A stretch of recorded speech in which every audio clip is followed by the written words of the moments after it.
Well, Paul, I appreciate you being on here. And before I let you go, obviously you got a few more minutes.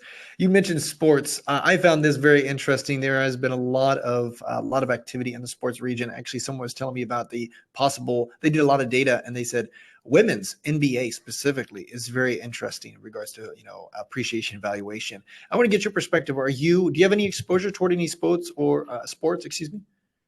We have clients that own some minority pieces of sports teams. I will tell you that by and large, they have to be somewhat emotionally driven. I mean, the valuations are pretty nutty up here, and they're highly correlated with wealth, right? With you look at the direction of interest rates. I think there's been a lot of wealth created over the last 20 years.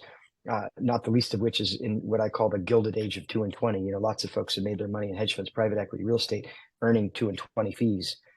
And so a lot of those folks, guys and gals that have made that kind of money say, geez, I got billions of dollars. I can go buy whatever I want. I'm going to go buy a sports team. I've always loved basketball. I've always loved baseball. I've always loved MLS, soccer. Now I can own my own team.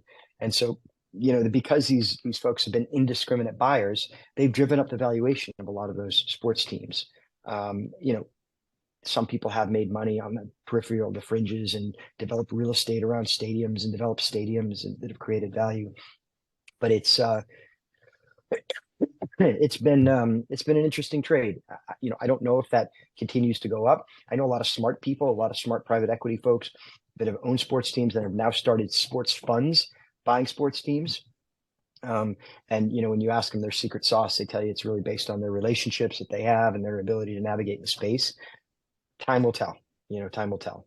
So I certainly don't think it should be a core position on your balance sheet, but rather, something at the margin and, hopefully enjoy some great season tickets.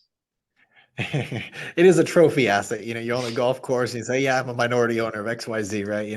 Do you like the private equity funds for sports exposure? Or I've seen some interesting things with that, but sometimes you don't get the when you're a minority owner or direct deal, you get more of like exclusivity, right? The tickets, the seasons, to be able to walk around, the keys to the place, whatever. With a fund, you don't have access to it as an active LP. Yeah, certainly the funds you're investing on a different thesis. You're investing because you really think that they can make money. I have some investments in some funds, some of the big players out there that are buying pieces on behalf of clients. A lot of it was client driven, clients that were pushed us to look at those investment opportunities, and it's certainly not for everyone.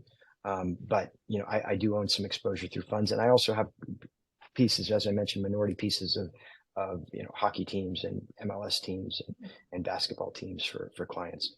I just heard about it. I'm not an investor, but I just heard about $100 million piece that came available on the Red Sox.